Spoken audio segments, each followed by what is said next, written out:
이 드레스를 입은 신부들은 단 한 명도 예식장에 들어서지 못했습니다. 흔적도 없이 증발해버린 신부들, 당신은 이 저주받은 아름다움을 감당할 수 있겠습니까? 1950년대 서울의 한 외딴 골목, 이름 모를 장인이 평생을 바쳐 만든 순백의 웨딩드레스가 있었습니다. 그 드레스는 세상 그 어떤 비단보다 부드러웠고 마치 살아있는 피부처럼 은은한 광택을 내뿜었죠. 하지만 그 아름다움 뒤에는 차가운 죽음의 저주가 또리를 틀고 있었습니다. 이 드레스의 첫 번째 희생자는 당대 최고의 미인이라 불리던 영문가 집안의 외동딸 서연이었습니다. 결혼식 당일 삼엄한 경비 속에 신부 대기실에서 마지막 매무새를 가다듬던 그녀는 문이 잠긴 방 안에서 연기처럼 사라졌습니다. 비명소리조차 없었습니다. 당황한 가족들이 문을 부수고 들어갔을 때 방 한가운데에는 오직 서연이 입고 있었을 웨딩드레스만이 텅 빈 허물처럼 바닥에 놓여 있었습니다. 이상한 점은 드레스가 마치 방금 전까지 사람의 체온을 머금은 듯 따스했고 서연이 입기 전보다 훨씬 더 눈부시게 하얘져 있었다는 것입니다. 그로부터 수십 년이 흘렀습니다. 이 드레스는 암시장을 거쳐 서울 강남의 한 고급 빈티지 숍에 홀연히 나타났습니다. 드레스를 입어본 신부들은 하나같이 말했습니다. 거울 속의 내 모습이 내가 아닌 것 같아요. 누군가 뒤에서 내 목을 조르는 것 같은 서늘함이 느껴져요. 하지만 그 치명적인 우아함에 매료된 신부들은 경고를 무시했고 예외 없이 결혼식 직전 실종되었습니다. 경찰은 대대적인 수사를 벌였지만 단 하나의 머리카락조차 찾지 못했습니다. 사람들은 속삭이기 시작했습니다. 그 드레스가 신부의 영혼을 먹고 점점 더 아름다워지고 있는 것이라고요. 이제 2024년 결혼을 일주일 앞둔 유진은 운명처럼 이 드레스를 마주하게 됩니다. 그녀는 이 피할 수 없는 유혹 앞에서 어떤 선택을 하게 될까요? 저주는 아직 끝나지 않았습니다. 유진의 숨소리가 거친 정적을 가릅니다. 2024년 강남의 화려한 조명 아래 그녀가 입은 그 드레스는 기괴할 정도로 눈부신 백색을 뿜어내고 있었습니다. 하지만 거울 속에 비친 것은 유진의 발랄한 모습이 아니었습니다. 퀭한 눈등자, 핏기 없는 입술, 그리고 1950년대의 고전적인 비녀를 꽂은 채 눈물을 흘리고 있는 서연의 환영이었습니다. 유진은 공포에 질려 지퍼를 내리려 손을 뻗었지만 손가락은 마치 얼어붙은 듯 움직이지 않았습니다. 그때 드레스가 살아있는 생명체처럼 유진의 온몸을 조여오기 시작했습니다. 단순한 압박이 아니었습니다. 드레스의 실 한 올 한 올이 피부 속으로 파고드는 듯한 섬뜩한 감각이 전해졌습니다. 아름다워요. 등 뒤에서 들려온 낮은 목소리에 유진은 소스라치게 놀랐습니다. 언제 다가왔는지 은빛 머리카락을 기울게 늘어뜨린 부티크의 주인 할머니가 무표정한 얼굴로 가위를 든 채 서 있었습니다. 할머니의 손이 유진의 어깨에 닿는 순간 드레스의 순백색 원단 위로 미세한 붉은 선들이 핏줄처럼 솟아오르기 시작했습니다. 그것은 마치 드레스가 유진의 생명력을 빨아들이며 피어나는 붉은 꽃과 같았습니다. 할머니는 낮게 읊조렸습니다. 이 드레스는 주인을 가리지 않아. 다만 가장 간절한 영혼을 원할 뿐이지. 70년 전 서연이 그랬던 것처럼 너도 이 드레스의 영원한 아름다움이 될 거야. 유진의 시야가 점점 흐려지며 부티크의 벽면을 가득 채운 수많은 신부들의 사진이 보였습니다. 그 사진 속 신부들은 모두 같은 드레스를 입고 무표정하게 유진을 내려다보고 있었습니다. 드레스의 무게는 이제 납덩이처럼 무거워졌고 유진의 발밑으로 검은 그림자가 늪처럼 차오르기 시작했습니다. 마네킹들의 플라스틱 목관절이 삐걱거리며 유진을 조여옵니다. 할머니의 가위가 잘라낸 유진의 머리카락은 공중에 흩날리지 않고 마치 살아있는 실처럼 드레스의 올 사이로 스며들었습니다. 그 순간 유진의 몸에 새겨진 붉은 핏줄 무늬가 강렬한 빛을 내뿜으며 고동치기 시작했습니다. 이건 꿈이야, 제발! 유진은 비명을 질렀지만 목소리는 목구멍 안쪽에서 끈적한 실크 조각에 막힌 듯 밖으로 나오지 않았습니다. 할머니의 눈동자는 이제 유리구슬처럼 투명해졌고 그 안에는 70년 전 서연이 보냈던 마지막 밤의 풍경이 비치고 있었습니다. 갑자기 부티크의 조명이 기괴하게 깜빡이며 거울 속 유진의 형상이 수십 개로 분열되었습니다. 각기 다른 시대의 웨딩드레스를 입은 신부들. 그들은 모두 유진과 같은 공포를 눈에 담은 채 거울 너머에서 손을 뻗어왔습니다. 그들의 손길이 유진의 살결에 닿을 때마다 유진의 따뜻한 체온은 차가운 냉기로 변해갔습니다. 몸이 가벼워지는 것이 아니라 존재 자체가 얇은 옷감 한 장으로 압축되는 듯한 고통이 전신을 휘감았습니다. 할머니는 미소를 지으며 중얼거렸습니다. 진정한 아름다움은 희생을 통해 완성되는 법이지. 넌 이제 단순히 옷을 입은 게 아니라 이 드레스의 심장이 되는 거야. 유진은 보았습니다. 벽에 걸린 수많은 액자 중 단 하나 비어있던 자리에 방금 전 자신의 절망적인 표정이 선명하게 인화되어 나타나는 것을요. 사진 속 유진의 눈에서 붉은 눈물이 한 방울 흘러내렸고 현실의 유진은 서서히 발끝부터 투명하게 변해 마네킹의 발치로 사라져가고 있었습니다.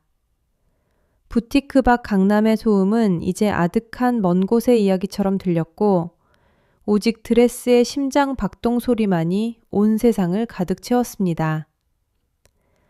비록 몸은 사라져가지만 유진은 역설적으로 생애 가장 순수하고 강력한 생명력을 드레스와 공유하며 영원한 아름다움의 일부가 되어가는 숭고함마저 느낍니다.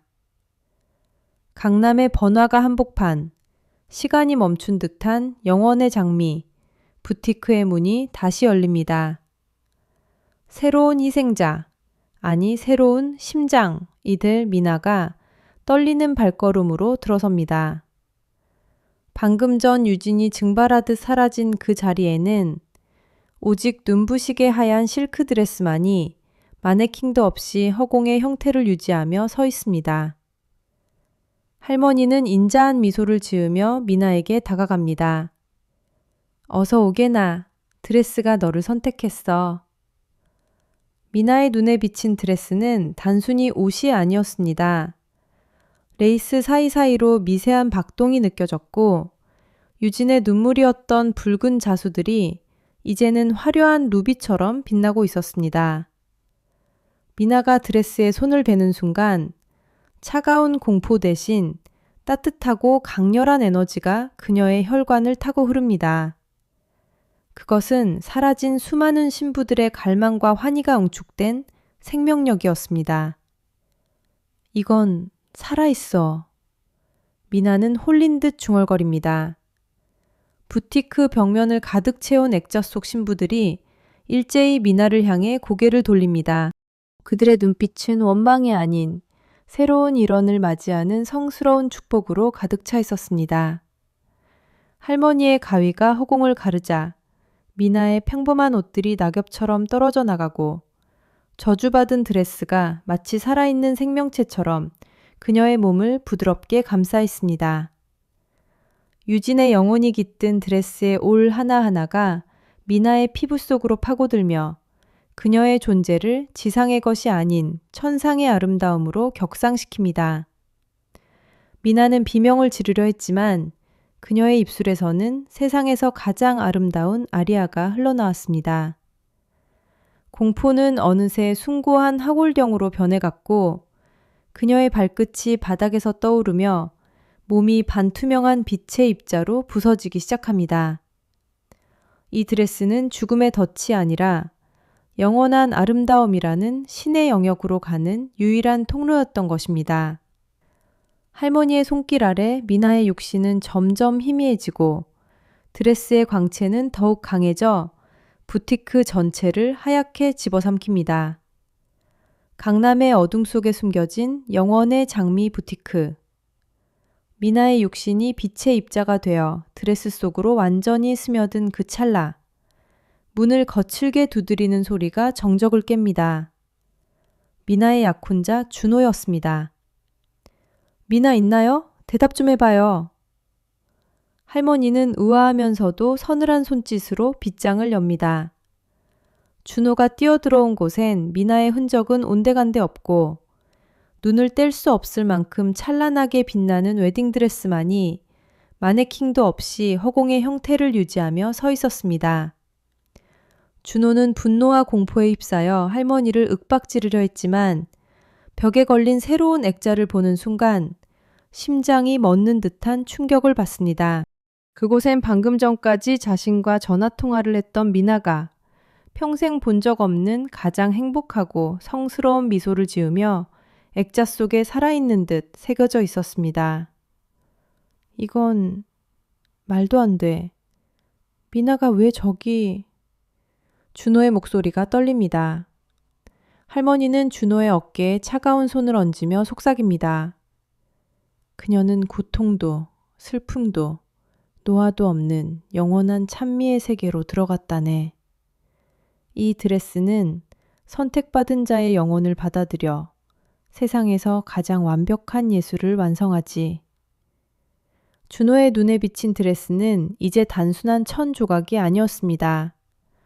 미나의 규칙적인 심장 박동이 드레스의 레이스를 따라 미세하게 요동치고 있었고 그녀가 즐겨 쓰던 은은한 장미 향기가 온 방안을 압도적으로 채웠습니다.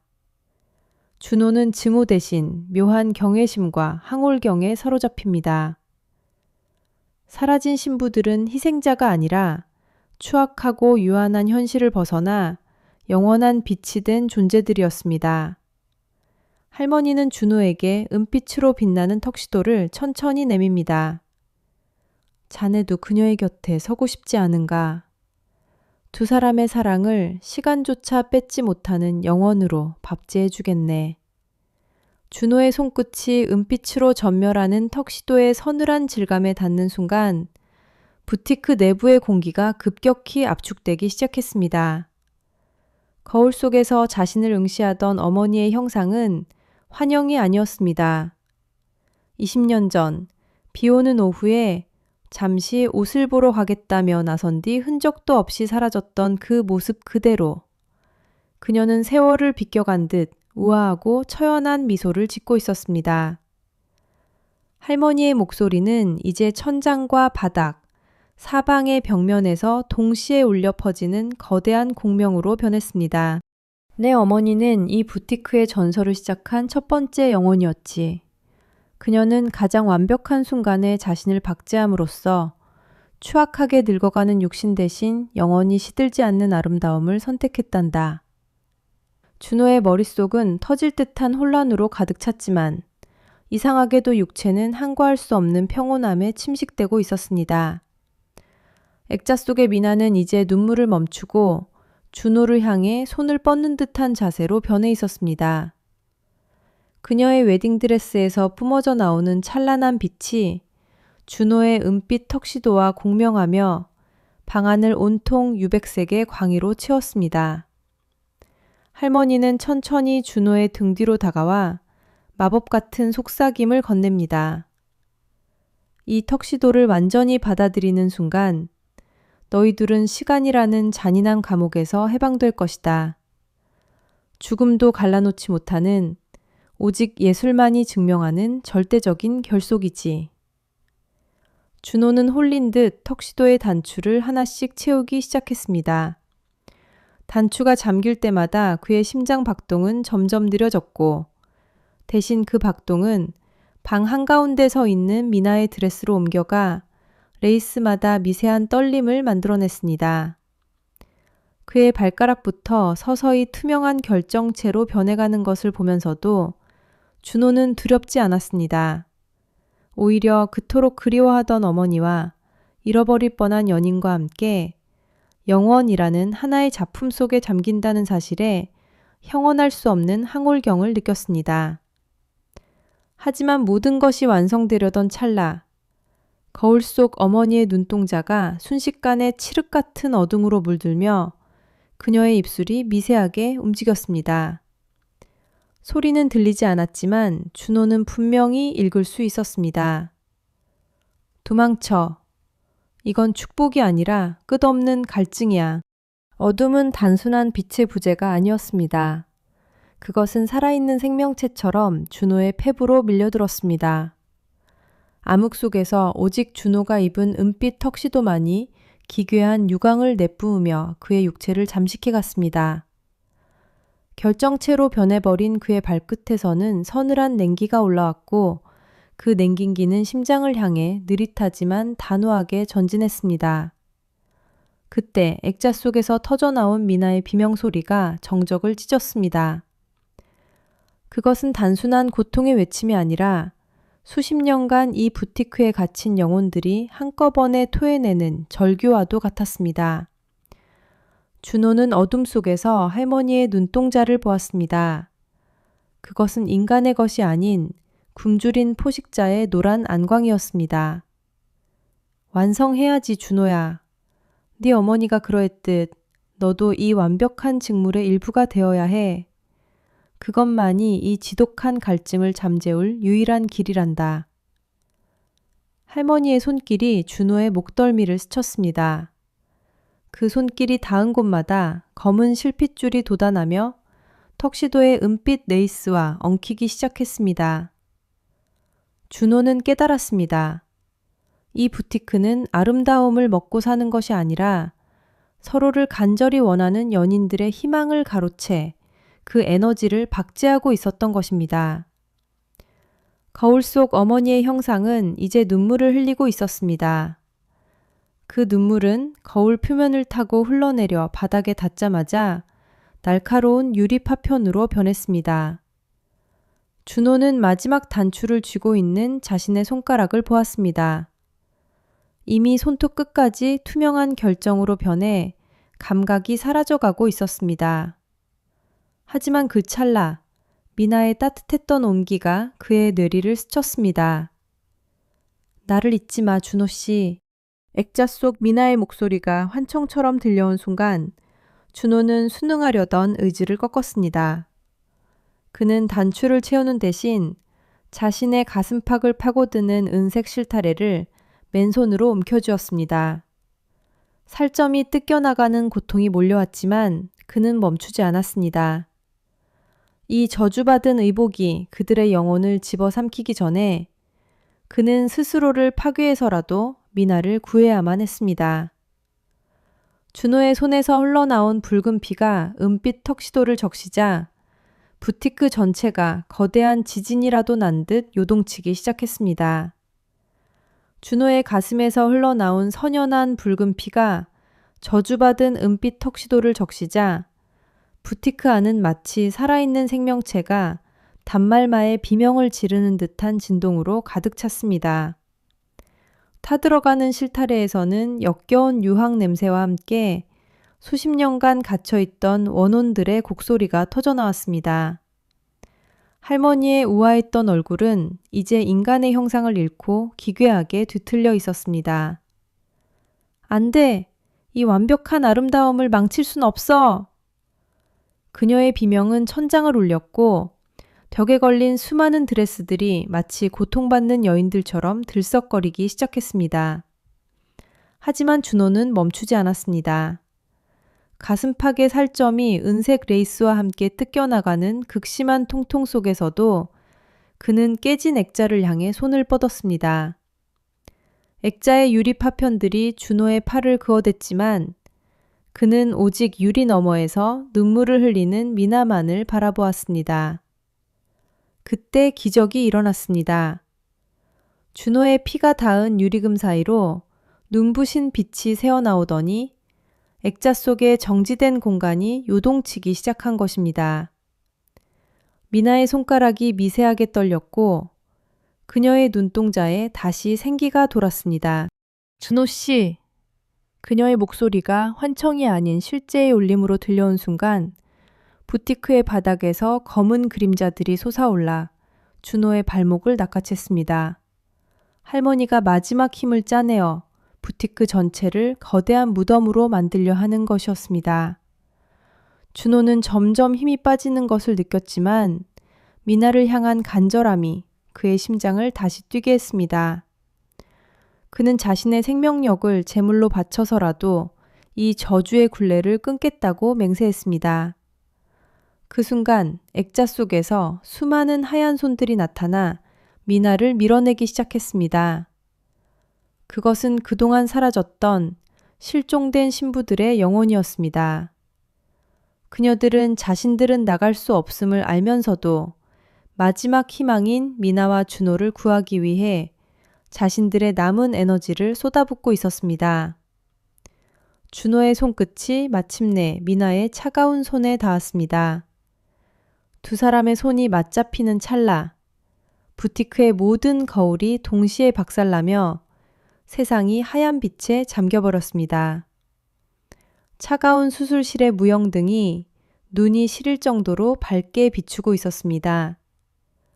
코끝을 찌르는 지독한 소독약 냄새 사이로 은은하지만 불쾌한 유황 향기가 섞여 나왔습니다.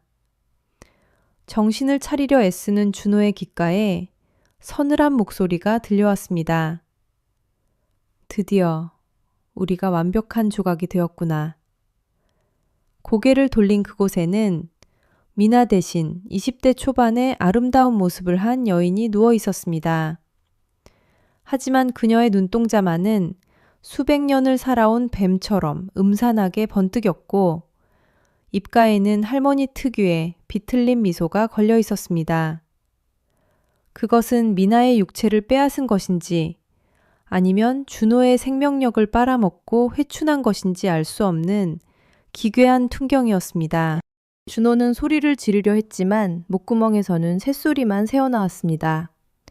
자신의 가슴을 내려다보자 수술복 너머로 은색 레이스가 마치 혈관처럼 살을 파고들어 맥동하고 있었습니다. 부티크에서의 그 빛은 구원이 아니라 저주가 완성되는 의식의 일부였던 것입니다. 그때 젊어진 할머니가 가느다란 손가락으로 준호의 뺨을 쓸어내렸습니다. 그녀의 손길이 닿는 곳마다 피부가 타들어가는 듯한 통증이 느껴졌습니다. 그 아이는 이제 없어. 영원히 은빛 실타래 속에 갇혀 내가 버린 껍데기를 입고 살겠지. 그녀의 웃음소리가 수술실 벽에 반사되어 수천 명의 비명처럼 들려왔습니다. 하지만 준호는 포기할 수 없었습니다. 흐릿해지는 정신 속에서 그는 자신의 심장 소리에 집중했습니다. 은색 레이스가 심장을 조여올 때마다 역설적으로 미나의 미약한 진동이 느껴졌습니다. 그녀는 죽지 않았습니다. 이 저주받은 공간 어딘가에 뒤바뀐 차원의 틈새에 살아있었습니다. 준호는 수술대에 묶인 팔을 온 힘을 다해 비틀었습니다. 살점이 찢어지고 피가 솟구쳤지만 그 피는 이전보다 더 붉고 뜨겁게 타올랐습니다. 그의 뜨거운 피가 차가운 수술실 바닥에 닿자 바닥에 비친 그림자들이 요동치기 시작했습니다. 할머니의 눈에 처음으로 당혹감이 서렸습니다. 이럴 리가 없어. 인간의 의지가 어떻게 저주를 거스른단 말이냐. 준호는 피투성이가 된 손을 뻗어 할머니의 목에 걸린 은색 펜던트를 낚아챘습니다. 그것은 모든 실종된 신부들의 영혼이 봉인된 매개체였습니다. 펜던트를 쥔 순간 준호의 머릿속으로 수천 가지의 기억이 쏟아져 들어왔습니다. 억울하게 사라진 신부들의 눈물, 그리고 그 속에서 필사적으로 손을 흔드는 미나의 모습이 보였습니다. 준호는 마지막 남은 생명력을 쥐어짜 소리쳤습니다. 돌려줘. 미나를 돌려줘. 펜던트가 날카로운 소리를 내며 박살나자 정적이었던 수술실은 순식간에 아수라장으로 변했습니다. 벽면의 타일들이 종이처럼 구겨지며 갈라졌고 그 틈새에서 끝도 없이 밀려오는 것은 바로 수천 벌의 피 묻은 웨딩드레스였습니다. 그것은 단순한 옷감이 아니었습니다. 지난 수백 년간 이 저주에 휘말려 사라졌던 신부들의 원혼과 기억이 응축된 거대한 실타래였습니다. 드레스 더미 속에서 기어나온 손 하나가 준호의 발목을 붙잡았습니다. 창백하다 못해 푸른빛이 도는 손가락. 하지만 준호는 본능적으로 느꼈습니다. 그 손의 주인공이 바로 미나라는 것을요. 준호 씨, 도망쳐요. 제발. 미나의 목소리는 할머니의 육체 안에서 메아리 치듯 울려 퍼졌습니다. 하지만 준호의 상태는 처참했습니다. 가슴을 파고든 은색 레이스는 이제 그의 심장 판막까지 닿아 맥동할 때마다 날카로운 통증을 유발했습니다. 그의 뜨거운 피가 차가운 바닥을 적실 때마다 그 피는 기이하게도 드레스들의 은색빛을 지워버리는 붉은 불꽃이 되어 타올랐습니다. 젊어진 모습의 할머니는 괴성을 지르며 뒤로 물러났습니다. 감히 내 영생의 의식을 망치려 들다니 이 피의 무게를 네가 감당할 수 있을 것 같으냐. 할머니의 피부가 미세하게 떨리며 다시 노파의 모습으로 돌아가려 꿈틀거렸습니다. 펜던트라는 매개체가 사라지자 그녀가 훔친 젊음이 모래성처럼 무너져 내리고 있었던 것입니다. 준호는 고통을 참으며 미나의 손을 꽉 잡았습니다. 절대로 혼자 두지 않아. 같이 돌아가는 거야. 그 순간 준호의 심장에서 뿜어져 나온 뜨거운 생명력이 은색 레이스를 타고 미나의 영혼으로 흘러들어갔습니다. 저주는 차갑고 냉혹했지만 누군가를 지키겠다는 인간의 의지는 그보다 훨씬 뜨거웠습니다. 수술실 바닥에 고인 피가 거대한 소용돌이를 일으키며 드레스들을 불태우기 시작했습니다. 타오르는 비단 냄새와 함께 수천 명의 신부들이 내지르는 해방의 함성이 들려왔습니다. 할머니의 비명은 점차 잦아들었고 그녀의 몸은 수만 개의 은색 실로 분해되어 허공으로 흩어지기 시작했습니다. 하지만 기쁨도 잠시 수술실 전체가 거대한 암흑 속으로 침몰하기 시작했습니다. 현실 세계와 저주받은 차원의 경계가 완전히 붕괴된 것입니다. 준호는 미나를 품에 안은 채 어둠 속으로 추락했습니다. 정신을 잃어가는 와중에도 그는 미나의 온기를 놓지 않았습니다. 눈을 떴을 때 그곳은 더 이상 수술실이 아니었습니다. 끝을 알 수 없는 은색 실들이 하늘을 뒤덮고 있는 기묘한 평원이었습니다. 그리고 그곳에서 그들은 보았습니다. 아직 사라지지 않은 이 저주의 진짜 주인인 최초의 집공이 거대한 배틀 앞에 앉아 그들을 내려다보고 있는 모습을요. 끝을 알 수 없는 은색실의 평원, 그 한가운데에 우뚝 솟은 거대한 배틀 앞에서 최초의 직공이 서서히 일어섰습니다. 그녀의 얼굴은 수만 겹의 실크 베일에 가려져 보이지 않았지만 그녀가 내뿜는 압도적인 한기는 준호와 미나의 숨을 멎게 만들었습니다. 준호의 가슴 속에 박힌 은색 레이스는 이제 독사처럼 꿈틀대며 그의 생명력을 빨아올리고 있었습니다. 직공의 손가락이 허공을 휘젓자 공중에 떠다니던 은색 실들이 날카로운 바늘이 되어 준호를 겨냥했습니다. 이곳은 원한의 직조소, 사라진 신부들의 눈물로 짜인 영원한 감옥이지. 니놈의 희생이 있다면 이 드레스는 비로소 신의 권능을 갖게 될 것이다. 그녀의 목소리는 수만 명의 여성이 동시에 흐느끼는 듯한 기괴한 울림을 담고 있었습니다. 하지만 준호는 포기하지 않았습니다.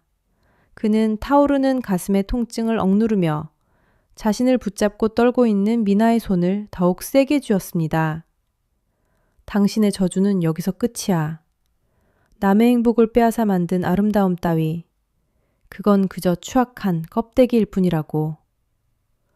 준호가 외치는 순간 그의 심장에서 뿜어져 나온 뜨거운 피가 가슴에 박힌 은색 레이스를 붉게 물들이기 시작했습니다. 그런데 놀라운 일이 벌어졌습니다. 피에 젖은 레이스는 날카로운 가시가 아니라 따뜻한 온기를 머금은 붉은 실로 변해 직공의 은색 세계를 잠식해 나갔습니다. 증오와 원망으로 가득 찼던 은색 실들이 준호의 희생적인 사랑이라는 새로운 감정을 만나 녹아내리기 시작한 것입니다. 평원을 뒤덮고 있던 신부들의 원혼들이 하나둘씩 직체 입자로 변하며 준호 주위로 모여들었습니다. 그들은 더 이상 공포에 질린 희생자가 아니었습니다. 준호의 용기에 감동한 영혼들이 힘을 보태기 시작한 것입니다. 직공은 당황하며 배틀을 거칠게 돌렸지만 이미 붉게 타오르는 사랑의 실타래는 그녀의 차가운 배틀을 집어 삼키고 있었습니다. 미나 또한 준호의 손을 잡고 자신의 남은 생명력을 그 붉은 빛에 보태었습니다. 두 사람의 간절한 염원이 합쳐지자 어두운 하늘을 가로지르는 거대한 균열이 생겼고 그 사이로 눈부신 햇살이 쏟아져 내렸습니다. 저주받은 차원의 근간이 흔들리며 최초의 직공의 베일이 벗겨지는 순간 준호는 그녀의 얼굴을 보고 경악을 금치 못했습니다. 그녀는 바로 준호는 눈앞의 광경을 믿을 수 없었습니다. 10년 전 미나의 결혼식을 위한 드레스를 한 땀 한 땀 바느질하다 과로로 세상을 떠났던 미나의 어머니. 하지만 지금 준호와 미나 앞에 서 있는 최초의 직공은 자애로웠던 예전의 모습이 아니었습니다. 그녀의 눈동자는 생기가 없는 잿빛이었고 입가에는 기괴한 뒤틀림이 서려 있었습니다. 엄마, 정말 엄마야? 미나의 목소리가 떨렸습니다. 직공은 대답 대신 거대한 배틀을 더욱 빠르게 돌렸습니다. 은색 실들이 마치 살아있는 뱀처럼 미나의 발목을 휘감았습니다. 나의 딸아, 이 세상은 너무나 추악하단다. 이 드레스 속에 갇히면 너는 영원히 가장 아름다운 순간에 멈춰 살 수 있어. 그게 내가 너에게 줄 수 있는 유일한 축복이란다. 직공의 목소리는 수만 개의 금속 조각이 긁히는 듯한 소름 끼치는 소리로 변해 있었습니다. 준호는 가슴을 관통한 은색 레이스의 고통을 견디며 한 걸음 내디뎠습니다. 자신의 피로 붉게 물든 실이 직공의 어두운 기운과 충돌하며 불꽃을 튀겼습니다. 그건 사랑이 아니야. 집착이고 저주일 뿐이라고. 준호가 외치며 미나의 손을 잡은 순간 미나의 기억 속에 봉인되었던 진실의 조각들이 떠올랐습니다.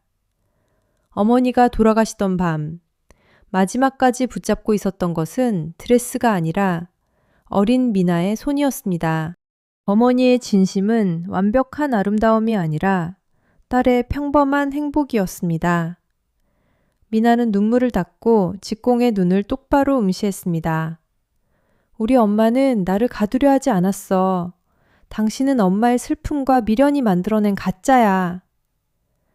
미나가 외치는 순간 준호의 붉은 실과 미나의 눈물이 합쳐져 거대한 빛의 파동을 일으켰습니다.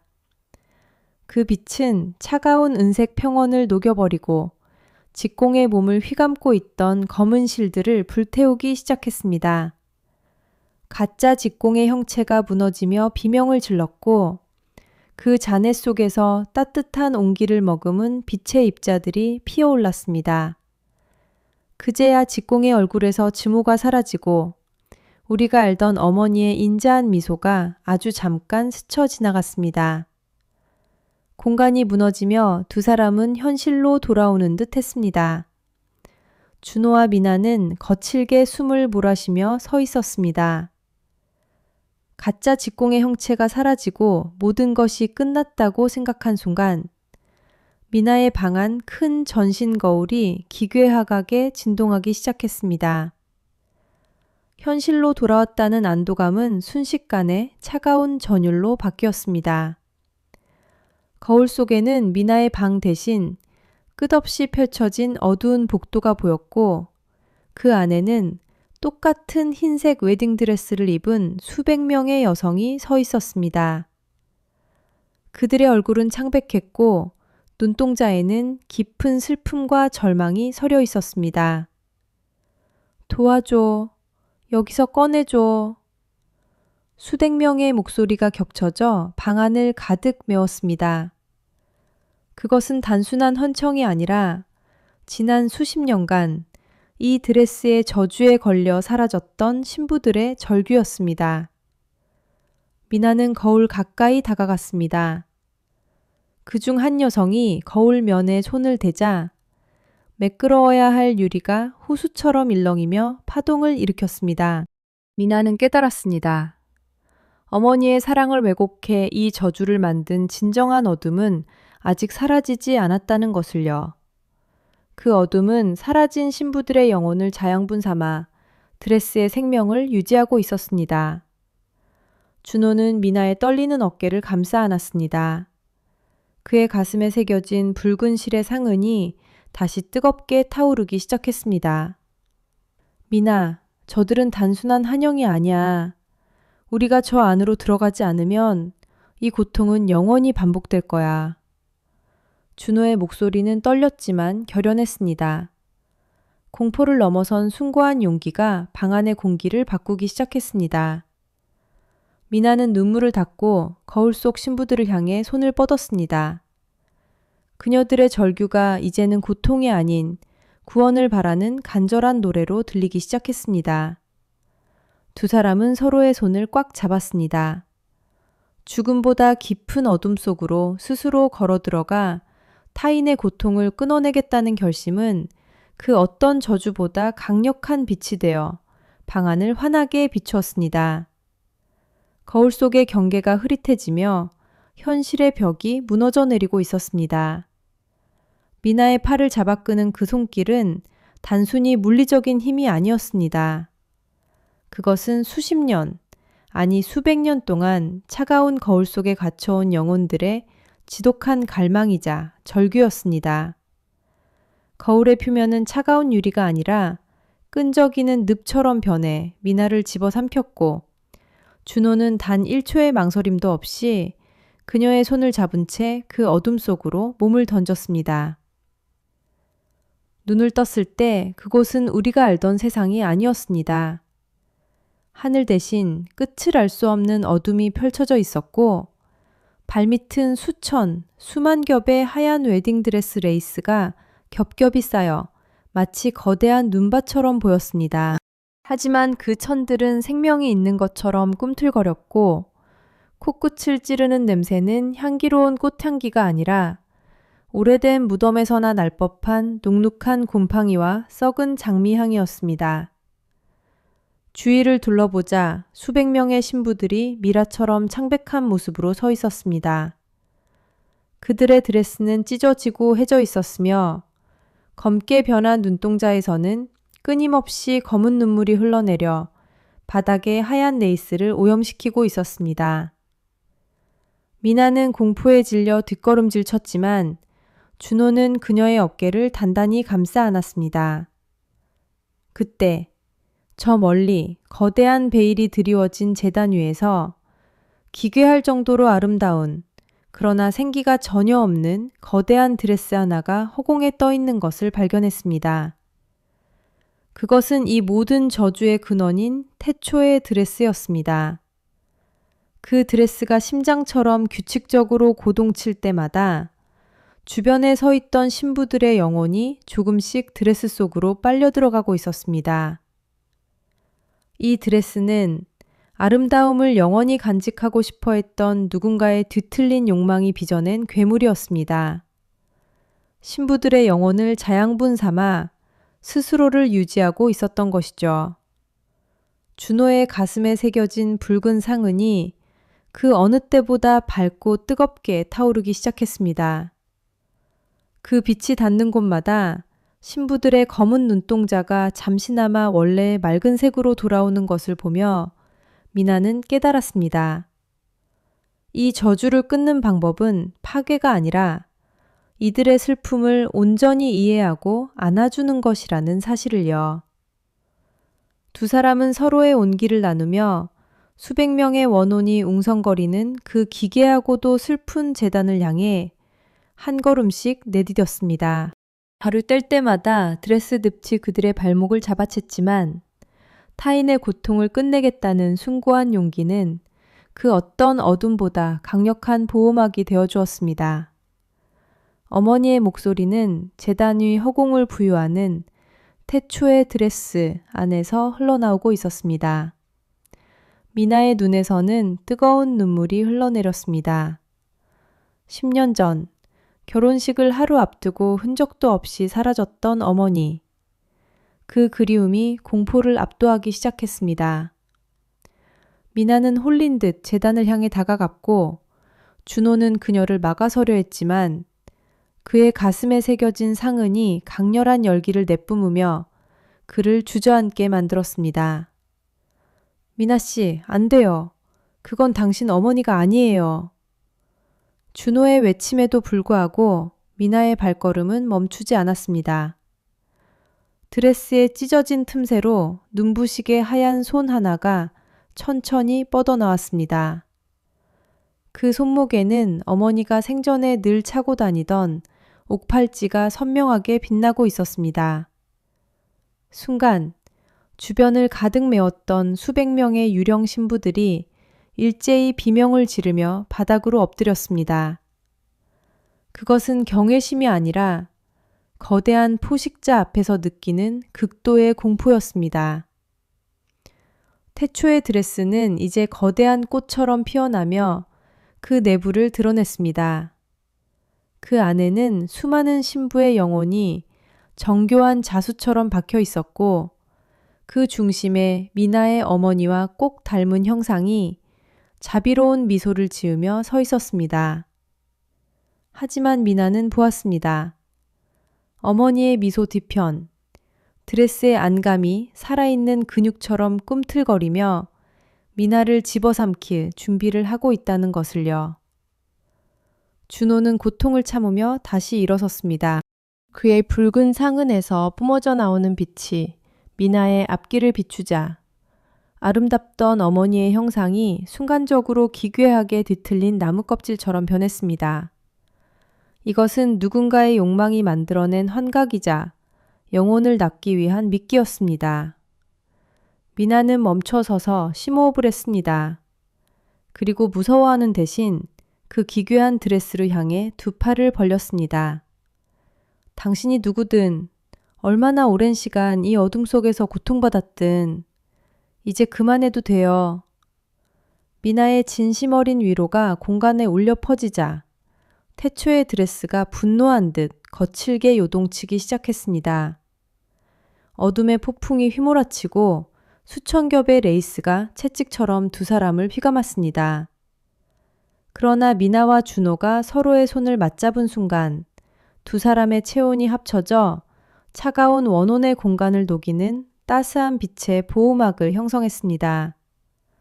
드레스 속에 갇혀있던 영혼들이 하나둘씩 빛으로 화해, 하늘로 승천하기 시작했고 저주의 근원은 단 한 번도 경험해보지 못한 용서라는 감정에 격렬하게 저항했습니다. 드레스의 파편들이 눈송이처럼 흩날리며 빛을 잃어갈 때 제단 아래의 지면이 기괴하게 뒤틀리기 시작했습니다. 미나의 어머니가 보여주었던 그 자비로운 미소는 온데간데 없고 파괴된 드레스의 잔해들이 검은 연기로 변해 한 남자의 형상을 빚어내기 시작했습니다. 준호는 비명을 지르는 가슴의 상흔을 움켜쥐며 미나의 앞을 가로막았습니다. 미나 씨, 내 뒤로 숨어요. 이건 아까와는 차원이 다른 존재입니다. 검은 연기 속에서 걸어나온 남자는 칠흑 같은 턱시도를 입고 있었지만 그의 얼굴은 이목구비 없이 매끄러운 거울처럼 주변의 절망만을 반사하고 있었습니다. 그는 태초의 신랑이라 불리는 존재, 수세기 동안 신부들의 영혼을 제물 삼아 자신의 부활을 기다려온 저주의 원천이었습니다. 미나는 떨리는 손으로 준호의 옷자락을 잡았습니다. 방금 전 승천한 영혼들이 남긴 온기가 채 가시기도 전에 사방의 공기는 다시 영하의 추위로 곤두박질 쳤습니다. 너희가 나의 감옥을 부쉈구나. 남자의 목소리가 미나의 머릿속을 직접 파고들었습니다. 수천 명의 신부를 삼키고도 채워지지 않았던 허기를 이제 가장 고결한 영혼인 너로 채우겠다. 남자가 손을 뻗자 주변에 엎드려 있던 유령 신부들의 자네가 검은 사슬로 변해 미나의 발목을 낚아챘습니다.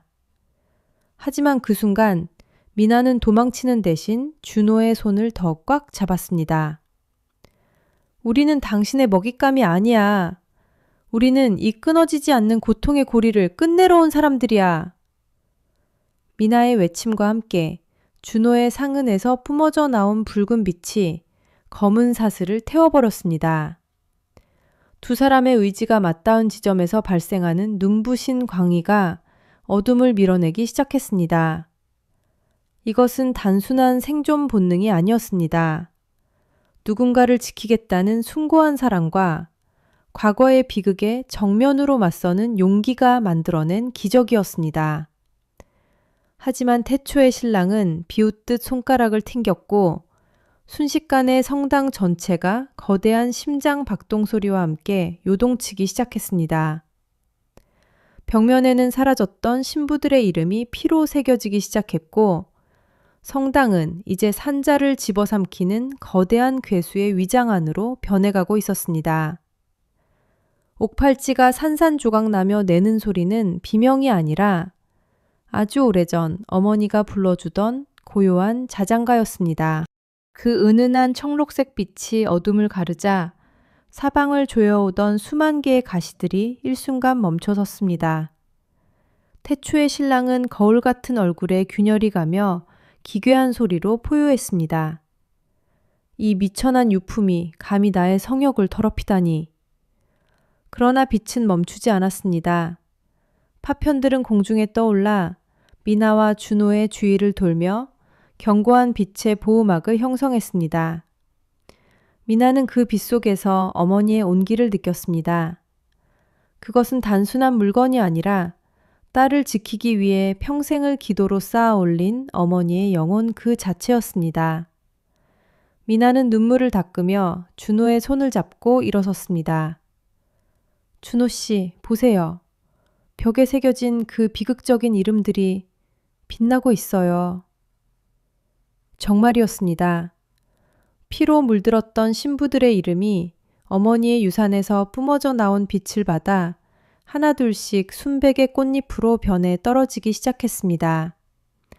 공포에 질려있던 미나의 눈동자에는 이제 두려움 대신 결연한 의지가 서렸습니다. 당신이 삼킨 그 영혼들은 더 이상 당신의 노예가 아니야. 이제 우리가 그들을 이 지옥에서 꺼내줄 거야. 준호의 상은에서도 이전과는 비교할 수 없는 순수한 광의가 뿜어져 나왔습니다. 두 사람의 사랑과 어머니의 희생이 하나로 합쳐지는 순간 성당의 기괴한 심장 박동 소리가 잦아들고 벽면에 고기들이 타들어가기 시작했습니다. 태초의 신랑은 자신의 형체가 흐려지는 것을 보며 절규했습니다. 하지만 그는 포기하지 않았습니다. 그는 자신의 마지막 힘을 쥐어짜 성당 바닥을 거대한 심연의 구멍으로 바꾸어 버렸습니다.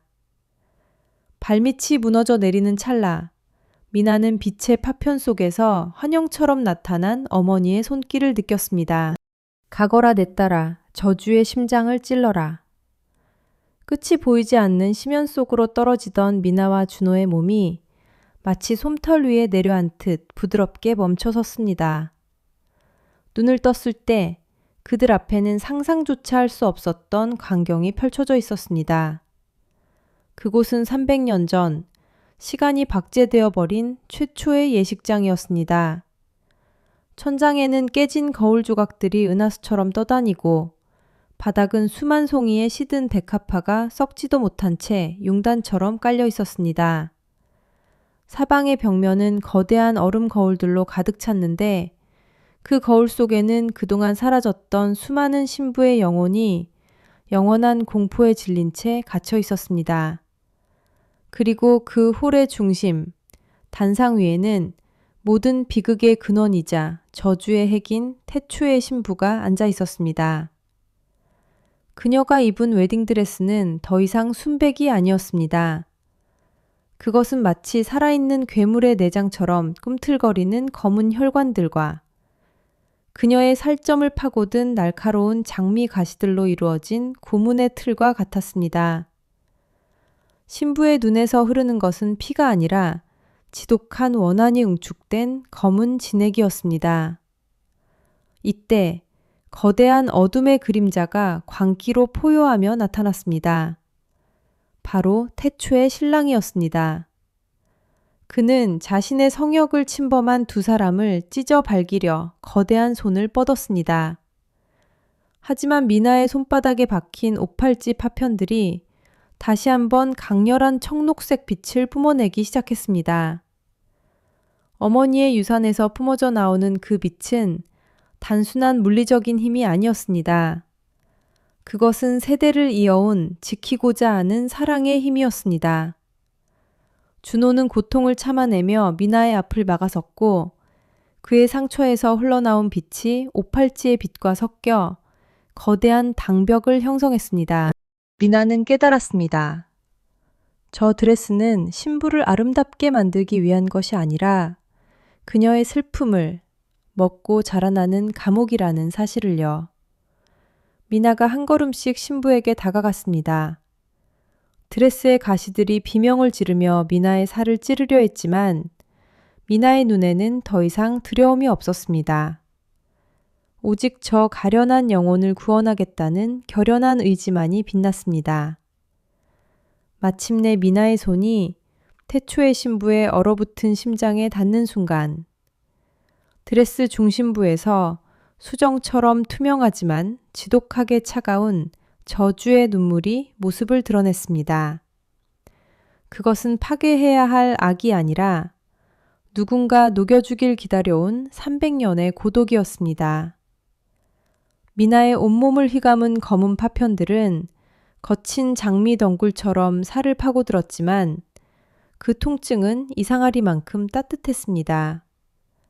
준호는 비명을 지르며 미나를 향해 손을 뻗었으나 투명한 막이 그를 밀쳐냈습니다. 미나 안 돼! 그 드레스를 입지 마! 그의 절규가 홀 안에 메아리 쳤습니다. 하지만 미나는 눈을 감았습니다. 그 순간 300년 동안 이 드레스 속에 갇혀있던 수천 명 신부의 기억이 해일처럼 밀려왔습니다. 강제로 맺어진 인연, 버려진 약속, 그리고 차가운 예식장에서 홀로 죽어간 공포들. 미나는 깨달았습니다. 이 저주는 악마의 장난이 아니라 누구에게도 위로받지 못한 지독한 외로움의 결정체였다는 것을요. 미나는 도망치는 대신 그 거대한 슬픔을 온몸으로 껴안았습니다. 그러자 기적이 일어났습니다. 그녀의 손바닥에 박힌 오팔찌 파편들이 눈부신 백색 광의를 뿜어내며 검은 드레스의 혈관들을 하나둘씩 정화하기 시작했습니다. 다시 돋친 검은 레이스는 눈부시게 하얀 실크로 변했고 피비린내 나던 백합들은 생기를 되찾아 만개했습니다. 태초의 신부의 눈에서 흐르던 검은 진액이 투명한 이슬로 바뀌어 증발했습니다. 미나는 이제 저주받은 신부가 아니라 300년의 한을 풀어내는 구원의 신부가 되어 공중에 떠올랐습니다. 어두웠던 예식장은 성스러운 빛으로 가득 찼고 갇혀있던 신부들의 영혼이 나비가 되어 날아오르기 시작했습니다. 미나의 몸을 감싼 백색 광의가 예식장을 가득 채우며 수천 명의 원혼을 나비로 바꾸던 그 찰나 세상은 정지한 듯 멈춰섰습니다. 사방을 둘러싸고 있던 거울들이 날카로운 비명과 함께 산산조각 났고 그 파편들은 공중에서 타오르는 검은 불꽃이 되었습니다. 준호는 투명한 막 너머에서 미나의 이름을 부르짖었지만 그의 목소리는 진공 상태처럼 공허하게 흩어질 뿐이었습니다. 깨진 거울의 가장 큰 조각 속에서 서서히 형체를 드러낸 것은 낡은 한복을 입은 노인이었습니다. 그는 300년 전 죽어가는 딸의 아름다움을 영원히 박제하기 위해 악마에게 영혼을 팔아 이 드레스를 한 땀 한 땀 기워냈던 전설의 침선장이었습니다. 그의 눈동자에는 초점이 없었지만 그가 쥐고 있는 뼈로 만든 바늘에서는 지독한 징후가 흘러나왔습니다. 누가 감히 내 걸작에 손을 대는가. 노인의 목소리는 수만 마리의 벌레가 기어가는 듯 소름 끼치게 울려 퍼졌습니다. 미나는 두려움에 떨었지만 그녀의 심장 밑바닥에서 요동치는 옥팔지의 기운이 그녀를 지탱했습니다. 노인의 등 뒤로는 뒤틀린 공간 사이로 과거의 환영이 보였습니다. 병약한 딸을 위해 아름다운 옷을 짓던 아버지의 손길이 어느덧 광기에 물들어 살아있는 소녀들의 생기를 바늘 끝으로 뽑아내는 끔찍한 모습이었습니다. 미나는 깨달았습니다. 이 저주는 단순한 외로움이 아니라 지키고 싶다는 비뚤어진 사랑이 썩어 문드러져 만들어진 괴물이라는 것을요. 미나는 정화된 백색 드레스의 자락을 휘날리며 노인에게 다가갔습니다. 당신이 사랑했던 것은 딸인가요? 아니면 당신의 집착이 빚어낸 이 껍데기인가요? 미나의 목소리가 성스럽게 울리자 노인의 손에 들린 뼈 바늘이 미세하게 떨리기 시작했습니다. 그 순간 노인의 그림자 속에서 구천을 떠돌던 그의 딸, 진정한 첫 번째 신부의 영혼이 가냘픈 손을 뻗어 아버지의 옷소매를 잡았습니다. 증오로 가득 찼던 노인의 얼굴에 균열이 가기 시작했고 예식장 전체가 거대한 소용돌이에 휘말리며 현실과 환상의 경계가 무너져 내렸습니다. 미나는 자신의 생명력을 옥팔지에 쏟아부으며 이 끔찍한 윤회의 고리를 끊기 위해 마지막 힘을 다해 노인의 가슴에 손을 얹었습니다. 찬란한 빛과 칠흑 같은 어둠이 충돌하며 거대한 폭발이 일어났습니다. 눈을 떴을 때 사방은 끝을 알 수 없는 어둠과 차가운 이끼 냄새로 가득했습니다. 발밑에는 부서진 거울 조각들이 은하수처럼 깔려 있었고 그 파편 하나하나에는 실종되었던 신부들의 마지막 비명소리가 박제된 채 흐르고 있었습니다. 준호 씨, 어디 있어요? 제 목소리는 메아리조차 남기지 못한 채 진공 상태의 공간 속으로 흡수되었습니다. 그때 왼쪽 손목에서 타는 듯한 통증이 느껴졌습니다. 맑고 투명했던 옥팔지는 이제 검은 도끼를 내뿜으며 제 혈관을 타고 검은 줄기를 뻗어 올리고 있었습니다. 침선장의 마지막 속삭임이 뇌리를 스쳤습니다. 이것은 네가 짊어져야 할 새로운 시작이다. 그것은 저주를 잠재운 대가로 제가 이 드레스의 새로운 주인, 즉 저주의 관리자가 되어야 한다는 잔혹한 운명의 선언이었습니다. 하지만 저는 무너지지 않았습니다. 팔찌에서 뿜어져 나오는 어둠의 기운을 정신력으로 억누르며 저는 한 걸음씩 어둠 속을 헤치고 나갔습니다. 제 안의 공포보다 준호를 잃을지도 모른다는 두려움이 더 컸으니까요. 얼마나 걸었을까? 저 멀리 거대한 드레스 자락처럼 늘어진 안개 속에서 익숙한 뒷모습이 보였습니다. 준호였습니다. 그가 무사하다는 안도감에 눈물이 터져 나오려는 순간 제 발치에 떨어진 낡은 예복 단추 하나를 발견했습니다. 준호의 옷에서 떨어진 것이 분명했지만 그 단추는 300년은 된 듯 낡아 있었고 그 위엔 아직 온기가 남은 핏자국이 선명했습니다. 제가 떨리는 손으로 그의 어깨를 잡자 준호는 천천히 고개를 돌렸습니다. 하지만 그의 눈동자는 초점이 없었고 그의 그림자는 인간의 형상이 아닌 거대한 가위의 형상을 하고 있었습니다. 그를 되찾고 싶나? 준호의 입술에서 흘러나온 것은 침선장의 기괴한 목소리였습니다. 그렇다면 네 심장의 박동을 받쳐 이 드레스의 마지막 시를 자아내라. 어둠 속에서 수천 개의 은빛 바늘이 공중에 떠올라 저를 겨누었습니다. 저는 깨달았습니다. 침선장은 사라진 것이 아니라 준호의 육신을 인질 삼아 저를 영원한 어둠의 침선공으로 만들려는 계략이었습니다. 저는 검게 변한 옥팔찌를 꽉 움켜쥐었습니다. 이 저주받은 힘이 나를 파괴하려 한다면 나는 그 어둠을 빛으로 태워버리는 연료로 쓰겠다고 다짐했습니다. 사랑은 때로 가장 끔찍한 저주를 이기는 유일한 광기가 되기도 하니까요. 차가운 가위날의 감촉이 목을 스치는 찰나 옥팔찌에서 흘러나온 붉은 피는 허공에서 굳어지며 거대한 방패가 되었습니다. 챙그랑! 소름 끼치는 쇳소리와 함께 준호 씨의 그림자가 뒤로 밀려났죠.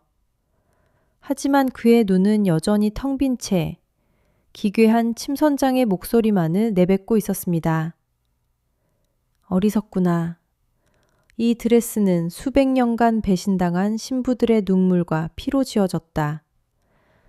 네 보잘것없는 사랑 따위로 이 거대한 원한의 실타래를 끊을 수 있을 것 같으냐. 저는 떨리는 손으로 가슴을 움켜쥐었습니다. 심장이 터질 듯이 뛰고 있었지만 그것은 공포가 아니라 준호를 구하겠다는 뜨거운 결이었습니다. 이 드레스가 눈물로 만들어졌다면 나는 그 눈물을 닦아줄 마지막 주인이 되겠어. 저는 피가 흐르는 옥팔찌를 꽉 쥔 채 준호 씨를 향해 한 걸음 내디뎠습니다. 검은 도끼가 제 피부를 파고들어 살이 타는 듯한 고통이 느껴졌지만 멈추지 않았습니다. 그때였습니다. 준호 씨의 눈에서 투명한 눈물 한 방울이 떨어졌습니다. 그가 안에서 처절하게 저항하고 있다는 증거였죠. 저는 그의 차가운 손을 맞잡았습니다. 제 손목에서 흐르는 붉은 피가 준호 씨의 손을 타고 올라가 그를 올가매고 있던 검은 실들을 하나둘씩 태워버리기 시작했습니다. 준호 씨, 제 목소리 들려요? 우리 같이 돌아가기로 했잖아요. 이 지옥 같은 속박을 우리가 끝내요. 침선장의 비명이 공간 전체를 뒤흔들었습니다.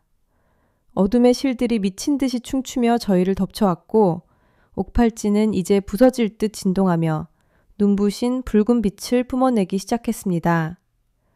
그 빛 속에서 저는 보았습니다. 이 드레스를 입고 사라졌던 수많은 신부들의 영혼이 고통의 표정이 아닌 평온한 미소를 지으며 한 명씩 성불해 가는 모습을요. 저주를 관리하는 자가 된다는 것, 그것은 원한을 증폭시키는 것이 아니라 그들의 한을 제 온몸으로 받아내 빛으로 녹여내는 것이었습니다. 마침내 거대한 폭발과 함께 사방을 짓누르던 어둠이 걷히기 시작했습니다. 준호 씨의 눈동자에 서서히 초점이 돌아오고 그의 그림자도 다시 인간의 모습으로 돌아왔습니다. 하지만 안도하려는 순간 발밑의 거울 파편들이 다시 요동치며 저희를 낚아채기 시작했습니다. 발밑의 세계가 유리 파편처럼 부서져 내렸습니다. 중력이 사라진 허공에서 준호 씨의 손을 꽉 잡은 제 손등 위로 날카로운 거울 조각들이 스치며 붉은 선을 그었습니다. 침선장의 비명은 이제 형체를 알 수 없는 괴성으로 변해 우리를 심연으로 끌어당기려 했죠. 하지만 그 순간 제 옥팔찌에서 뿜어져 나온 빛은 단순한 파괴의 빛이 아니었습니다. 그것은 이 드레스에 갇혀 사라져간 수많은 신부들의 마지막 소망, 누군가에게 기억되고 싶다는 간절한 염원이 응집된 온기였습니다. 저는 눈을 감고 그들의 슬픔을 온몸으로 받아들였습니다. 저주는 증오로 시작되었지만 그것을 끝내는 것은 이해와 용서라는 것을 깨달았기 때문입니다. 검은 도끼가 제 심장을 파고들 때마다 저는 준호 씨와의 행복했던 기억들을 떠올렸습니다. 그러자 기적이 일어났습니다. 저를 옥죄던 검은 실들이 순백의 나비들로 변해 흩날리기 시작한 것입니다. 어둠으로 가득 찼던 거울방에 눈부신 서광이 비치고 무너져 내리던 파편들이 거꾸로 솟구치며 문을 만들었습니다. 준호 씨, 조금만 더요. 저 빛을 잡아야 해요. 기운을 차린 준호 씨가 저를 품에 안고 온 힘을 다해 빛의 틈새로 몸을 던졌습니다. 등 뒤에서 침선장의 마지막 발악이 들려왔지만 이미 우리는 현실의 공기를 마시고 있었습니다. 차가운 마룻바닥의 감촉, 창밖에서 들려오는 새소리. 드디어 돌아온 것입니다. 하지만 안도의 한숨을 내쉬며 준호 씨의 얼굴을 바라본 순간 저는 얼어붙고 말았습니다. 준호 씨의 목 옆에 아까는 없던 기괴한 붉은 자수가 새겨져 있었기 때문입니다. 방 안의 공기는 여전히 무겁고 차가웠습니다.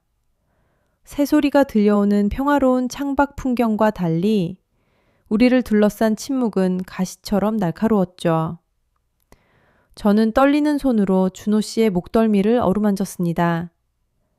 그 붉은 자수는 단순한 무늬가 아니었습니다.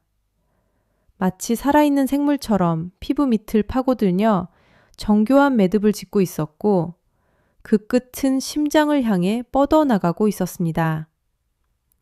침선장의 마지막 목소리가 귓가에 환청처럼 맴돌았습니다.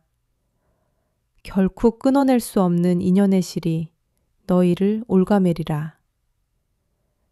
준호 씨는 고통스러운 듯 신음하며 쓰러졌고 그의 체온은 급격히 떨어지기 시작했습니다. 그 순간 제 손목의 옥팔찌가 다시 한번 은은한 빛을 내뿜었습니다. 지난 에피소드에서 만났던 수많은 신부들의 영혼이 제게 속삭이는 것 같았습니다. 이 저주는 원망으로 짜여진 것이지만 그 원망의 이면에는 결국 사랑받고 싶었다는 슬픈 갈망이 숨어 있다는 사실을요. 저는 도망치지 않기로 했습니다. 공포에 질려 뒷걸음질 치는 대신 준호 씨를 더욱 꽉 껴안았습니다. 준호 씨, 제 목소리 들려요? 우리가 함께라면 이 실은 더 이상 저주가 아니에요. 우리의 인연을 묶어주는 약속의 실이 될 거예요.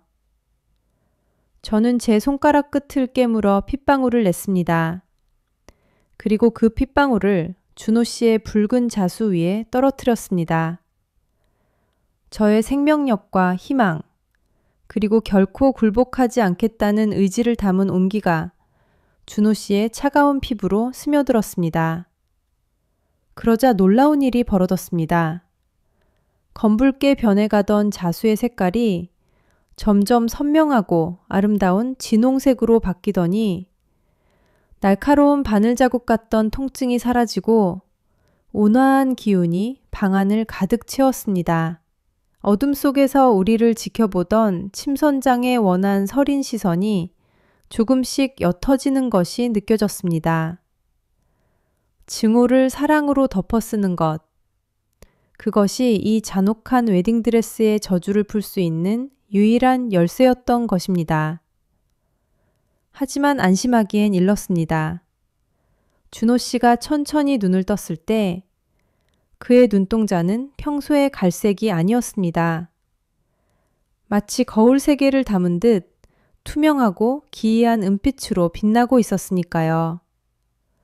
준호 씨의 은빛 눈동자는 마치 밤하늘의 은하수를 옮겨놓은 듯 투명하면서도 깊이를 알 수 없는 신비로움을 머금고 있었습니다. 그가 천천히 입을 열었을 때 흘러나온 것은 준호 씨의 목소리가 아니었습니다.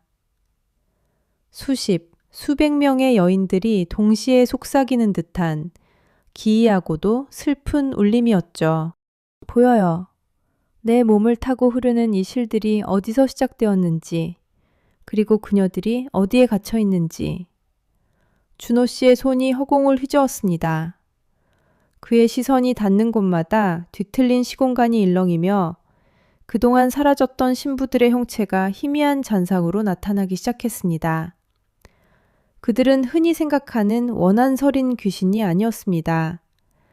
그저 차가운 웨딩드레스의 솔기 사이에 갇혀 영원히 축복받지 못한 채 시간 속에 얼어붙은 가냘픈 영혼들이었습니다. 침선장의 저주는 그녀들을 죽인 것이 아니라 자신의 고독과 질투라는 감옥 속에 박제해버린 것이었습니다. 저는 준호 씨의 차가운 손을 더욱 꽉 맞잡았습니다. 제 손끝에서 흐르는 피와 옥팔지의 온기가 그의 은빛 눈동자와 공명하며 방안을 눈부신 빛으로 채우기 시작했습니다. 준호 씨, 두려워하지 마세요. 당신의 눈은 이제 저주를 보는 것이 아니라 길 잃은 영혼들을 인도하는 등불이에요. 저는 확신했습니다. 이 저주를 끝낼 수 있는 것은 강력한 테마가 아니라 누구에게도 위로받지 못했던 침선장의 슬픔을 어루만지는 일이라는 것을요. 준호 씨의 은빛 눈동자에서 한 방울의 눈물이 떨어졌습니다. 그 눈물이 바닥에 닿는 순간 방안을 옥죄던 붉은 실들이 일제히 백색의 나비로 변해 흩어지기 시작했습니다. 증오로 가득 찼던 공간에 따스한 봄바람 같은 온기가 감돌았고 벽에 걸려있던 저주받은 웨딩드레스는 서서히 그 형태를 잃고 빛으로 살아되어 갔습니다. 우리는 서로를 끌어안으며 이 지독한 악몽이 끝났음을 직감했습니다. 하지만 그 찰나의 평화도 잠시 빛이 완전히 사라진 자리에 드레스 대신 낡고 거대한 경대 하나가 후련히 나타났습니다. 낡은 경대의 거울면은 마치 잔잔한 호수에 돌을 던진 듯 일렁이고 있었습니다. 그 일렁임 너머로 보이는 여인은 피로 물든 웨딩드레스의 공포와는 전혀 다른 분위기를 풍겼습니다. 그녀가 입고 있는 것은 구한말 혹은 그보다 더 오래전의 것으로 보이는 화려한 화로지였습니다. 하지만 그 색은 빛바랜 채 슬픔을 머금고 있었고 그녀의 눈동자는 준호 씨의 은빛 눈동자와 닮은 듯하면서도 훨씬 더 깊은 고독을 담고 있었습니다. 준호 씨는 홀린 듯 경대 앞으로 다가갔습니다. 그의 은빛 눈동자가 거울 속 여인의 눈과 마주치는 순간 방 안의 공기는 차갑게 식는 대신 오히려 따스하고 아련한 향취로 가득 찼습니다. 그것은 오래된 분 냄새와 마른 꽃향기가 뒤섞인 잊혀진 시간의 냄새였습니다. 그녀는 기다리고 있었어요. 누군가 자신의 진심을 알아주기를, 이 저주의 굴레를 끊어주기를. 준호 씨의 목소리는 이제 수많은 영혼의 속삭임이 아닌 오직 그만의 차분하고 단호한 어조로 돌아와 있었습니다. 여인의 손이 거울의 경계를 넘어 실체화되기 시작했습니다. 그 손끝이 준호 씨의 뺨에 닿자 준호 씨의 몸 주위로 은빛 광채가 폭발하듯 피어올랐습니다. 그 빛 속에서 저는 보았습니다. 침선장이었던 여인이 사랑하는 정인을 위해 평생을 바쳐 지은 옷이 오해와 질투로 인해 어떻게 저주의 매개체가 되었는지를요. 그녀는 사람들을 사라지게 한 것이 아니었습니다. 자신이 느꼈던 그 지독한 상실감을 채우기 위해 아름다운 신부들을 거울 속에 멈춰진 시간 속으로 초대했던 것이었습니다. 저는 제 손목의 옥팔찌를 만졌습니다. 팔찌에서 뿜어져 나오는 푸른 빛이 준호 씨의 은빛 광채와 섞여 거울 속 세상을 환하게 비추기 시작했습니다. 그 빛은 거울 속 여인의 슬픔을 씻겨내는 듯했고 그녀의 얼굴에는 비로소 희미한 미소가 번졌습니다. 준호 씨, 우리가 함께 들어가야 해요. 거울 너머에 갇힌 그들을 데려오기 위해서요. 저의 제안에 준호 씨는 떨리는 손으로 제 손을 꽉 잡았습니다. 우리는 이제 공포의 대상이었던 거울을 향해 마지막 발걸음을 내디뎠습니다.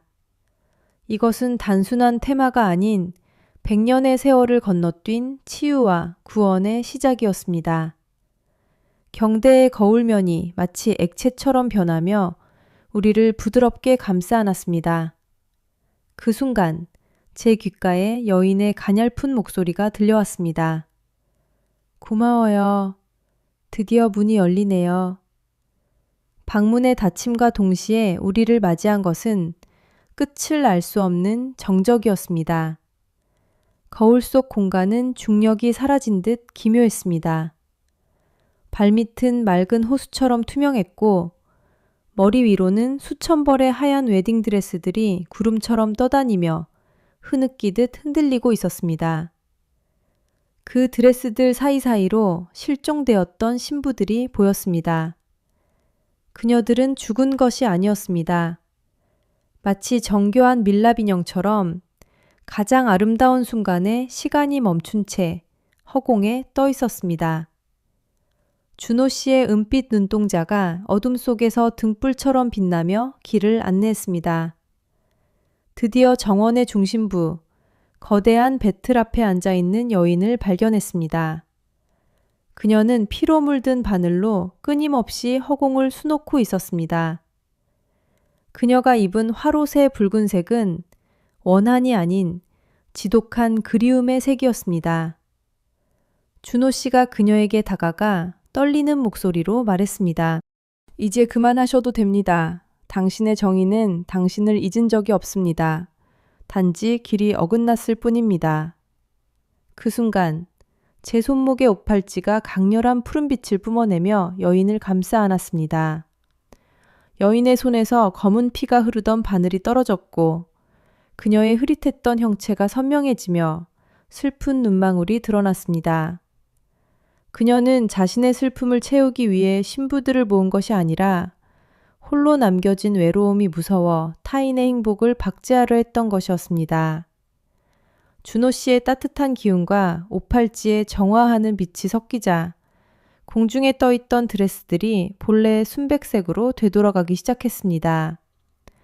멈춰있던 신부들의 가슴이 다시 뜨기 시작했고 차가웠던 거울 속 세상에 온기가 되기 시작했습니다. 이것은 단순한 저주가 아니었습니다. 억울하게 맺힌 한 여인의 시간이 우리를 통해 다시 흐르기 시작한 것입니다. 하지만 기쁨도 잠시, 거울 속 세상의 근간이었던 그녀의 슬픔이 사라지자 공간 자체가 흔들리기 시작했습니다.